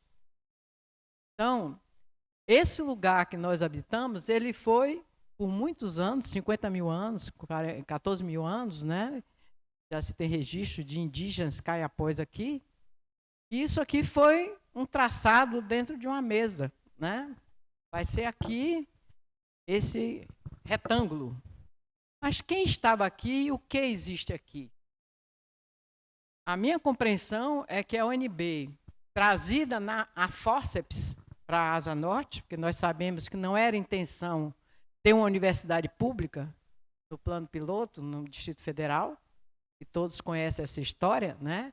Que era exatamente repercussão do movimento estudantil no Brasil, nos centros urbanos, que parava o comércio, parava a economia. Então, estudante rebelde em luta, né? Na Cinelândia, na Praça do 7 de Setembro, né? Em cada uma das capitais, parava a economia. Então, eles tinham que estar em outro lugar. E, se possível, longe do centro urbano. Essa era a razão de não ter a Universidade de Brasília aqui, neste lugar. Então, eu acho assim, primeira coisa, o que é que nós estamos produzindo aqui que possa contribuir para a justiça social e para a organização do povo de Brasília? Quem é o povo de Brasília? É o Brasil, gente. Grande parte nordestinos que foram o quê? Né? Por que teve Cidade Livre? Alguém conhece o que era Cidade Livre? O que era Núcleo Bandeirante e Candancolândia? Por que Cidade Livre? Porque liberdade era adjetivo de uma cidade de moradia dos trabalhadores da construção civil. O que é que se ensina aqui sobre isso?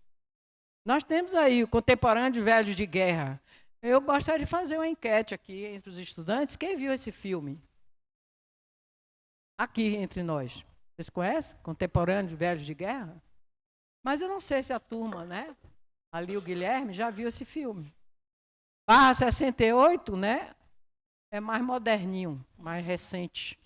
Mas o que define aqui o Distrito Federal é conterrâneo de Velhos de Guerra. E lá você vai ver Lúcio Costa convivendo com a violência. E Oscar Niemeyer, provocado por Vladimir Carvalho, para dizer, bom, e aí você não viu? Que a polícia da época, quando alguém caía do 28 era o número, né, de andares do Senado Federal, quando alguém caía do 28 construindo, rapidinho tirava o corpo para não parar a obra. Brasília não é lugar sem sangue, não. Tem muito sangue aqui. Paranoá era vila. E para ser hoje uma cidade, teve sangue lá também. Vila Telebrasília, está lá, aqui tem história. Vai a história de Vila Telebrasília. Aqui teve uma mulher, né, eu vou dizer o nome, porque quem souber a história sabe o nome dela, um assistente social que comandou, coordenou durante a ditadura a existência de Ceilândia. Então é preciso assumir a história de Gaza aqui, para a gente entender que 200 mil pessoas não têm água hoje. Então, eu creio que a totalidade, quando ela vira fractal, ela expressa esse imperialismo, esse anticolonialismo que estamos aqui tratando. Mas é preciso que os estudantes, que não são poucos, porque nós temos aqui uma população de 57 mil eleitores da reitoria. Tem muito município brasileiro que não tem esse eleitorado. E esta reitoria, isto que está aí como pauta para este ano, repercute no entendimento de como é que essa população organizada do Distrito Federal entra aqui para pautar a pesquisa, o ensino e a extensão. E só para finalizar, eu acho que extensão tem que parar de ser evento e cursinhos, encontros, para ser gestão. E o Conselho Comunitário ser lugar de escuta efetiva que está no estatuto dessa universidade e foi conquistado lá em 93. E que simplesmente é um lugar apagado, pouco convocado e pouco efetivado como escuta das demandas de pesquisa, ensino e extensão. Então, finalizando, né, eu queria deixar aqui, porque eu medito todo dia sobre esse pedacinho de papel aqui, que tem uma explicação da cultura taoísta, que se falou aqui em holismo, né? Taoísta a respeito do que seja um mestre eminente, que é ignorado pelo povo. Então, eu trouxe aqui um panfletozinho, que eu gosto sempre de panfletar, aí cada um pode botar na bolsa, né, ou no bolso, e de vez em quando dá uma leiturazinha, porque não é uma leitura só linear, né? É alguma coisa que nos diz respeito, no sentido dessa presença que irradie, e não a presença que sobe em palanque, né, e toma um microfone para se empoderar. Acho que nós estamos precisando fazer também essa revisão, né, de autocrítica e crítica, e que muitas vezes o nosso ego vai além de nós, né, e nos trai, porque sem comunidade, sem coletivo, a gente não avança. E registrando que quilombagem é muito importante nessa contribuição, mas o povo brasileiro foi traído e invadido no seu sentimento de solidariedade. Sejam indígenas, sejam lusitanos marinheiros e sejam os africanos das suas comunidades que vieram para aqui escravizados. Acho que a solidariedade que hoje se reflete em Porto Alegre está na raiz do povo brasileiro, que foi invadido pelo capitalismo com a ideologia individualista. E é isso que a gente tem que resgatar para avançar na guerra híbrida. A guerra híbrida a gente tem que ter um debate, eu acho que sobre esse assunto, para a gente poder aprofundar. Não é rápido assim que a gente vai poder aprofundar. Não estou me furtando, não. Só acho que a gente podia, com os estudantes aí em algum momento, viu, Guilherme? A gente vê como faz isso. Obrigada.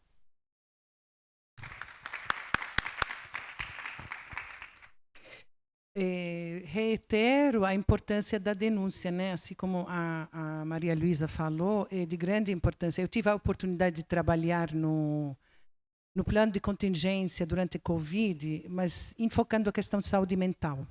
E o que tinha no céu, o que era importante, esse apoio também. Eu ouvi uma fala do meu curso Saúde Coletiva, que é um curso noturno, 2 semanas atrás, do centro acadêmico, e eles estavam se referindo a essas condições. Então, eu queria, além disso que você constatou, ressaltar a importância também do cuidado em saúde mental.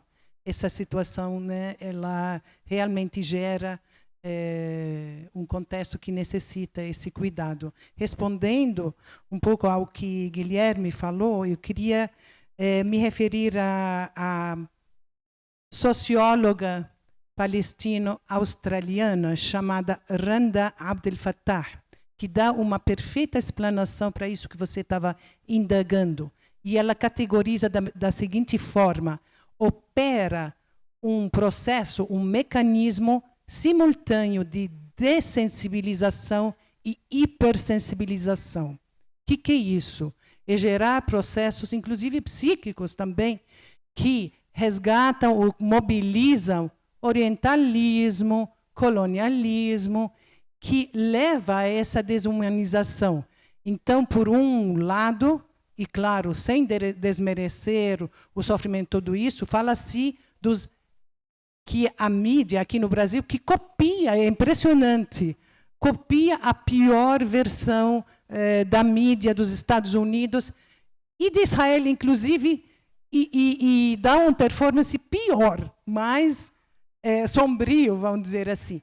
Então, por um lado, hipersensibiliza em relação aos reféns e dessensibiliza em relação aos árabes palestinos que são pretos, que não são igual a gente, que são muçulmanos, que é mentira, nem todo mundo é muçulmano. Tem cristãos também, mas mesmo bombardeando as 3 igrejas que se tem em Gaza, de mais de 1000 anos, tudo bem, tranquilo. Por quê? Porque não são igual a gente, que não são isso, aquilo. Então, eu, como mulher palestina, eu vivo aqui desde 92, o tempo todo, gente. Estereótipos que são mobilizados e são de ordem, primordialmente, de ordem sexual. O que eu estou dizendo com isso?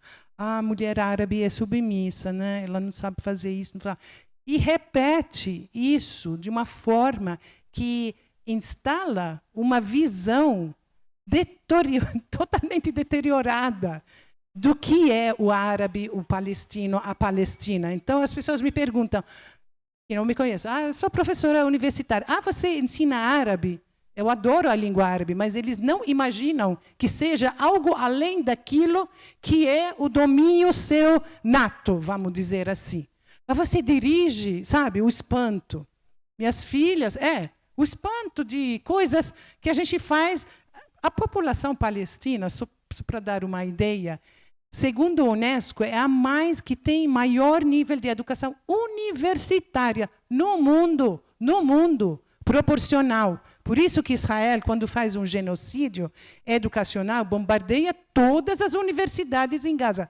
Bombardeia, não existe mais nada, não tem. Mata os professores. Com a inteligência artificial, sabe onde moram. E é proposital. E com isso, você quer destruir qualquer projeto de uma vida. Porque é isso. Então, respondendo à sua pergunta, eu acho que esse mecanismo de hipersensibilizar e dessensibilizar, o Edward Said falou isso quando trabalha a questão do orientalismo, né? Essa imagem desumana, mas de onde é gerada? E por que ela não é questionada aqui? Eu vou fazer uma crítica muito pertinente, porque aqui acha-se que é o Ocidente. Eu ouço isso até de grupos de esquerda. Aqui no Ocidente. Falei, que Ocidente? Que Ocidente que é aqui, né? Não, porque nós identificarmos mais com essa linha, né? Ou então, perguntas incessantes no sentido de qualificar como humano, porque é igual eu, parecido, faz isso, não faz aquilo, sabe? Então, o que é o exercício nesse espaço acadêmico, intelectual, de fundamental importância, a contrapor a isso que eu estabeleci? Eu falei de uma forma superficial, mas eu acho que estabeleci essa dimensão que, para mim, é muito importante de hipersensibilizar e dessensibilizar. Mas como a gente contrapor isso? O que é para ser feito? É exatamente o que meu querido Pedro fez. São, a meu ver, 3 coisas que ele fez, que são de grande importância. Primeiramente, ele traz à tona, isso a gente vê uma carência brutal. Ele traz referências palestinas, do povo que é colonizado. A fala é que vai humanizar. A fala desse povo. Não falar sobre, falar em lugar, que é muito, muito, muito comum. Há um nível de oportunismo gritante, né? De falar sobre a Palestina, sobre as mulheres palestinas. E não falar com elas. Ou da forma como o Pedro fez, de segundo ponto, aquilombar e sumud. Eu nunca pensei nisso, viu? Dessa forma, do sumud. Aquilombar, sim, como referência. Mas o sumud, justamente pela forma que o Pedro falou, e ela se cristaliza em Gaza através da solidariedade. Eu vou falar disso porque tem a ver com a pergunta que você fez. Como que a gente interpreta o que está acontecendo em Gaza? Então, uma péssima interpretação é dizer, eles estão filmando sua morte. Não, pelo contrário, estão reivindicando e dizendo, somos vivos, nós vamos fazer o testemunho nós vamos enfrentar, você percebe, uma interpretação colonialista, que diz, ai, coitadinhos, olha o que eles estão fazendo, que situação grave. Quanto, na verdade, o pulso, o que faz com que as pessoas assistem, é uma situação terrível por parte de Israel, porque quem é culpado é Israel. Bombardeia, as pessoas correm, fazendo o quê? Tirar os escombros. Por quê? Para dizer que a gente é vivo, a gente é solidário. Nem que seja... Tem gatos que foram salvos, tem cachorros, tem animais, né? O que isso significa? É uma riqueza, é uma força tamanha que eu acho que às vezes as pessoas não conseguem imaginar, por isso não falam sobre ela, falam de uma coisa superficial. Estão filmando a sua morte. Não. Estão dizendo que eu sou vivo, eu sei como me solidarizar, eu vou me registrar perante o mundo e não vou me fazer esquecido. Pode facilmente não filmar, não transmitir.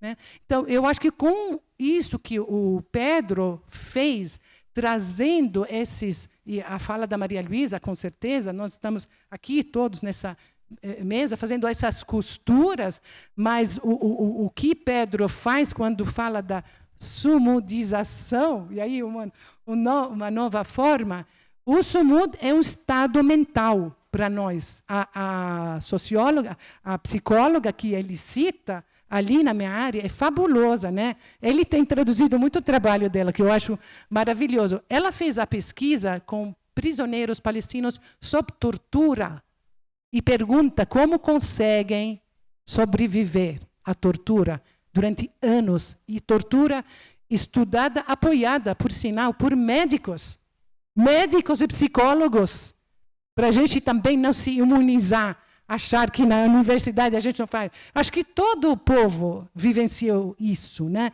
A traição, vamos dizer assim, dos juramentos do pessoal da área de medicina, saúde, etc. Então, é assim que se contrapõe, trazendo a voz, validando e não falando em cima, pelo. Não, ter a coragem, porque é uma coragem. Eu sempre falo assim, existe uma preguiça ética e intelectual de não ir atrás de autoria palestina.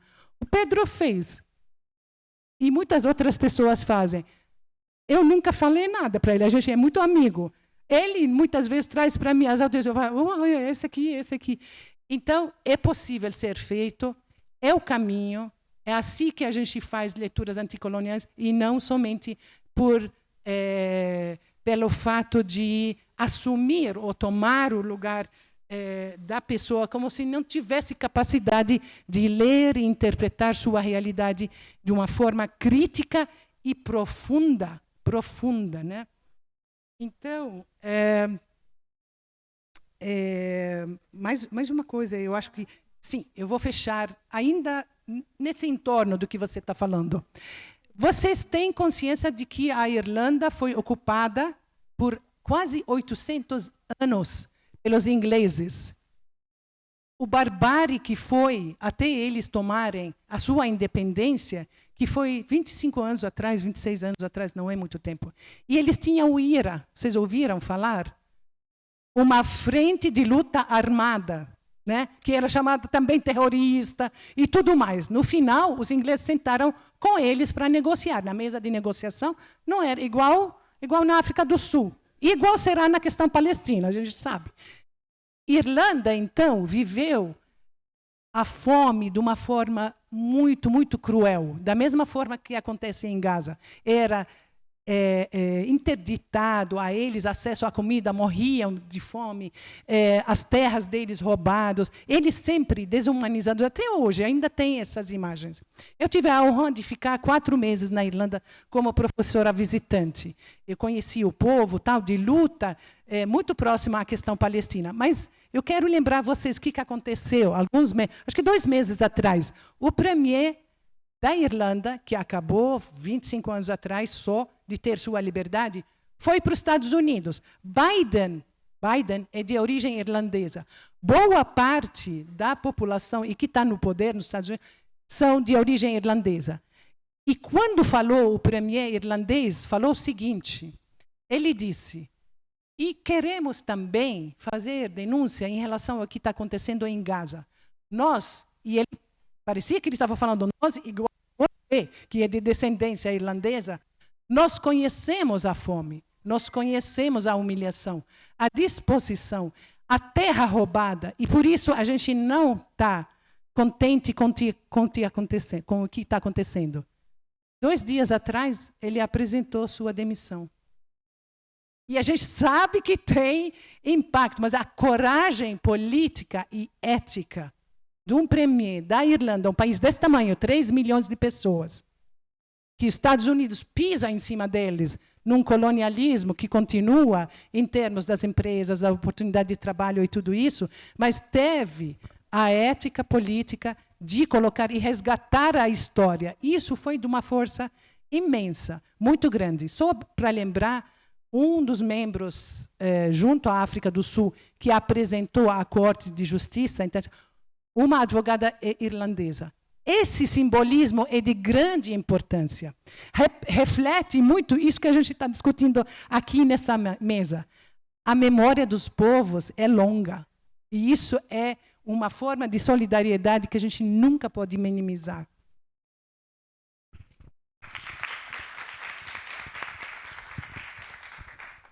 Bom, agradecer as perguntas, as contribuições de novo, né? Fico até constrangido de falar dessas falas de Maria Luísa e de Muna.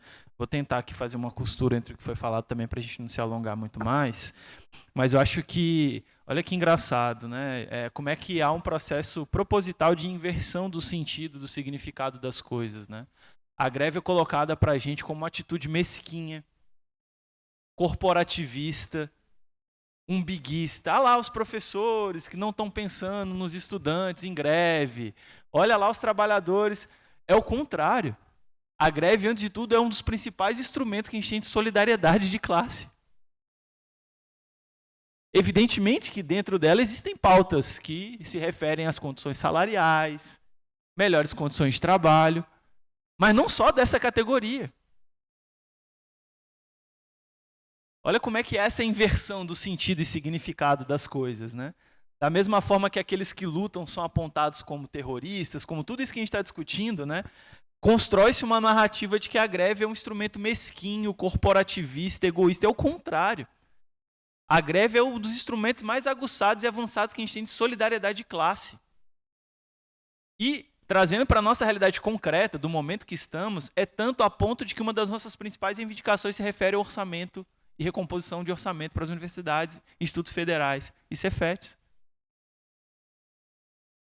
De modo com que, por mais que, evidentemente, né, há toda uma pactuação, que aí o reajuste salarial, a reestruturação de carreira, tem uma certa importância e relevância, as reivindicações não se resumem a ele. A ponto de que a greve pode, inclusive, acabar a partir de uma proposta de reajuste salarial que minimamente nos satisfaça, mas a gente está entendendo essa greve, todas essas iniciativas e atividades que a gente está vendo, como ponto de partida, não como um fim em si. Como um ponto de partida para um estado de mobilização permanente, para a gente, de fato, reivindicar a recomposição orçamentária, para a gente reivindicar melhores condições de políticas de assistência e permanência estudantil. E mesmo as de reajuste salarial e reestruturação de carreira, é para que eu tenha condições melhores para dar uma aula melhor, para que a gente possa ensinar e ser ensinado de maneira melhor, mais humanizada. Foi mencionado aqui em extensão, estava até brincando com a Eliane outro dia, né? Eu achei que eu fazia muita extensão, que eu tenho 5 projetos de extensão que eu coordeno. Ela falou, eu tenho 7. O pessoal da FUP nessa seara é vanguarda, né? Quem faz extensão, gente, na universidade pública, não é nem trabalho não pago, a gente paga para fazer extensão.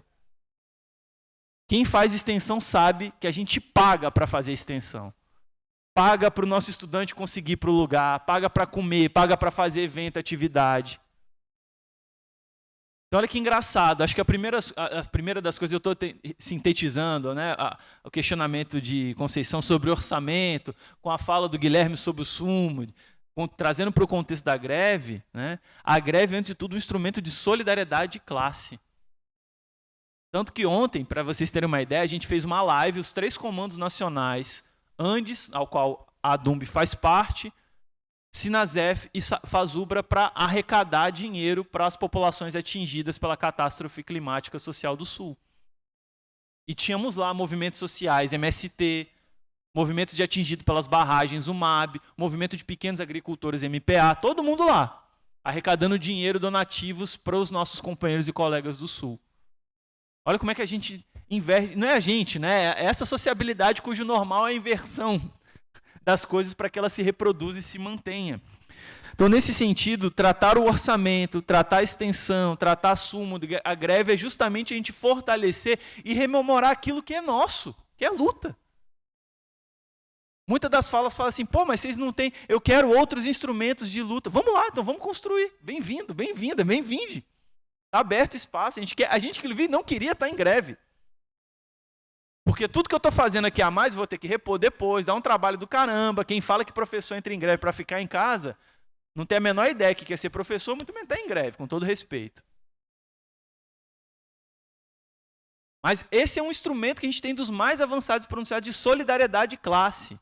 E a gente tem que reivindicar isso. Então, tudo isso diz para a gente dessa greve como ponto de partida, não como fim. Ponto de partida para a gente rememorar aquilo que a gente tem esquecido, que a gente se faz na relação com o outro, que a gente tem que reocupar os espaços, que a gente tem que repolitizar essa instituição, espaço que é político por sua natureza, que a gente ficar cada vez mais, cada um no seu laboratório, na sua sala, isso não leva a nada, só leva a mais competitividade, a um produtivismo tacanho que nos adoece, a uma quebra desses laços de solidariedade. Nossa greve, antes de tudo, é uma rememoração dessa solidariedade ativa como a nossa principal força, a nossa principal substância para essa luta. Nesse sentido, eu também concordo com o Galete que ela já é bastante vitoriosa. Porque ela nos relembra daquilo que a gente tem esquecido. Ou que tem se feito para que a gente esqueça. Né? A greve, e aí dialogando com o consumo, como essa produção objetiva e subjetiva de mobilização e resistência permanente, de coletividade, de solidariedade, como uma expressão mais pronunciada de que a gente é tudo menos individual. Como a recuperação dos laços, como um antagonismo ao individualismo, ao competitivismo, à competitividade. Então, penso que acho que isso é pertinente demais, assim, para a gente refletir, para a gente pensar, e que, de certa forma, faz uma passagem um pouco pelas perguntas que foi colocada aqui, e termino rememorando as nossas 5 reivindicações, que o pessoal até brinca, que são 5 R's, né? Recomposição orçamentária, reajuste salarial, reestruturação de carreira, respeito a aposentados e aposentadas e o revogaço das medidas autoritárias. Gente, eu acho que isso é um bom exemplo que expressa muito isso que a gente está falando, desse espírito de resistência que o SUMUD é exemplar, dessa lógica de solidariedade contra esse autonomismo e essa lógica individualizada e competitivista e, portanto, um principal instrumento que a gente tem de solidariedade, de pensar a universidade de outras formas e outros marcos. Obrigado. Bom, gente, já que iniciando os agradecimentos, encerramento, eu queria agradecer também a todas as pessoas que estão aqui, que vieram, né, participar dessa atividade. E queria lembrar a importância da gente ter professores que olhem para essas perspectivas, né, não desassociando a dimensão política dos processos, né? A gente, aí eu estou falando gente, mas estou falando muito do segmento estudantil, que hoje vive um pouco dessa dualidade da postura de professores que se colocam muitas vezes contra a greve por não reconhecer ela como o Pedro bem falou, né, um instrumento legítimo de luta e de conscientização, né? Então, o que a gente está fazendo aqui hoje é exatamente pelo espaço que a greve nos proporciona de aprendizado, né? Então, a gente não pode esquecer desse papel também educativo, que arranjar tempo para falar de questões que fazem toda a diferença, não só na nossa prática profissional, mas na nossa condição de cidadania, também é papel da universidade, né? Então, eu celebro muito as pessoas que estão aqui fazendo esse investimento, como também é uma perspectiva de aprendizado. E aí, acho que uma pergunta que pode ficar para a gente levar, né, para esse momento, e para a vida é como esses aspectos que aparentemente se colocam como muito externos e distantes da nossa vida têm uma relação com as desigualdades no Brasil, que são muitas, né? Que relação isso tem com exatamente o fato da gente estar aqui fazendo essa perspectiva como uma ferramenta de luta para a educação brasileira, né? Quem ganha, quem perde. Por que é tão difícil que as pessoas compreendam essa relação que é tão orgânica do todo com as partes, né? Então, assim, isso não é por acaso. E é isso que nos diferencia enquanto profissionais que atuam e que estudam numa universidade pública, né? Então, que isso fique também como uma memória para a gente preservar. Eu vou chamar a professora Eliene, que quer fazer um agradecimento também final aqui pela DUMB. E aí, então, vamos comer, que está todo mundo com fome, provavelmente. Bom dia a todas e todos. Acho que agradecer essa brilhante mesa, esse compartilhamento. Nós temos no processo da greve entendido o quanto é importante a gente fazer uma greve que faça o debate político sobre grandes temas que nos provocam no cotidiano da universidade, que eles ficam muito secundarizados, porque a nossa vida é cuidar de aula, de projeto, de extensão, de pesquisa, de progressão. E a greve, que eu acho que foi uma decisão bastante acertada do comando local, de fazer do debate da greve um espaço de acúmulo, de reflexões sobre grandes temas que nós, enquanto representantes do sindicato, reiteradamente fazemos nas nossas conversas internas, nas nossas reuniões de conselho de representante, nas nossas assembleias, só que elas não têm muito eco, porque a gente acaba fazendo debate com muito poucos professores que participam dessa dinâmica. Acho que a Maria Luísa fez uma provocação importante, que é assim, como a gente pensar os instrumentos de luta coletiva que precisam ser reanimados, rearticulados e debatidos. Então, eu queria agradecer aqui, em nome do comando local e em nome da direção da DUMB. Dizer que nós temos uma pauta fundamental, acho que dialogando com vários pontos que foram levantados aqui, nesse debate da greve, que é o debate do orçamento das universidades, que tem a ver exatamente com vários pontos que foram trazidos pelos estudantes, pelos professores, que é como a gente trazer para esse debate, para essas reflexões, a situação da universidade. O debate que a gente fez anteontem com o DIEESE foi fundamental para mostrar isso. Foi fundamental para mostrar que a política de ampliação do acesso à universidade, pelos estudantes das escolas públicas, pelos estudantes quilombolas, indígenas e de situação socioeconômica de vulnerabilidade, não foi acompanhado por um orçamento adequado.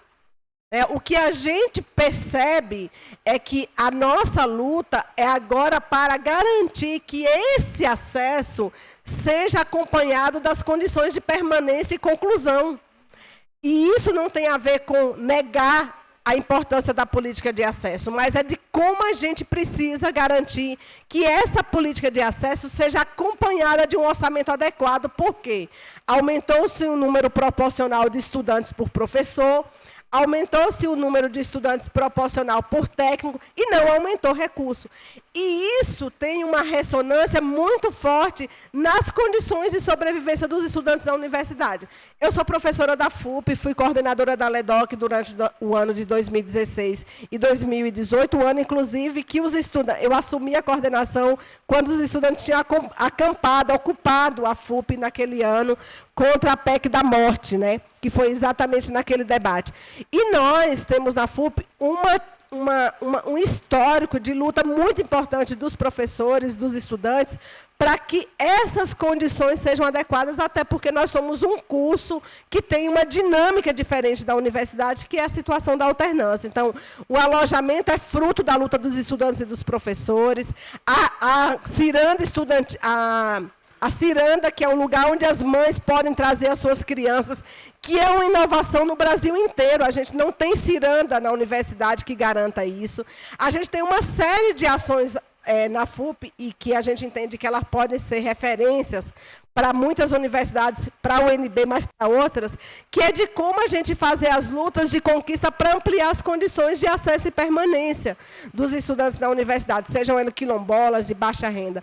Então, dizer que nossa pauta da universidade também é uma pauta de luta, e é por isso que nós temos, no comando local, tentado fortemente trazer o DCE, trazer os grupos de estudantes para dialogar com a gente. Inclusive, a gente está propondo agora, no comando local, uma reunião com o DCE, com o Sindifub, para fazer pautas conjuntas para que essas questões apareçam, para que elas sejam tomadas como forma e como debate, né? Assim como a gente fez o debate no Diálogos da Greve sobre evasão, retenção e permanência também, né, a partir das demandas da FUP. Então, dizer que a gente está nesse conjunto de atividades e de proposições que tragam esses elementos para o nosso diálogo.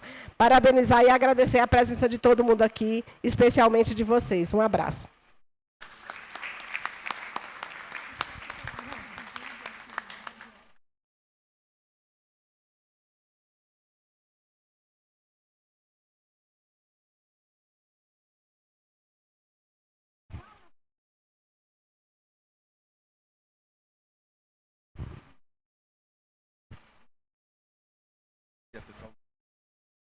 Acho que é aqui, né? Bom, então, houve a ideia de fazer a divulgação do evento, que Muna e eu estaremos, e que agradecer também a DUMB por incluir, né, na agenda de eventos. Nós vamos discutir, no sábado, às 10 da manhã, uma ideia maior que está ligada à luta palestina, que teve ligada à luta na África do Sul, que é o BDS, né? Que as palavras correspondem a boicote, desinvestimento e sanções, mas numa vertente bem específica, que é o boicote esportivo, que tem como pano de fundo os Jogos Olímpicos agora de Paris.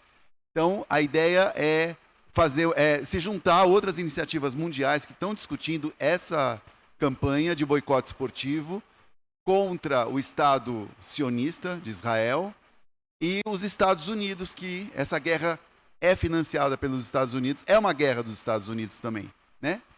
Então, fazer a divulgação, acho que vai ser por transmissão do canal, isso está na agenda, né? Mas o canal agora, você me pegou de surpresa, peraí. É o Tabuleiro do Mundo.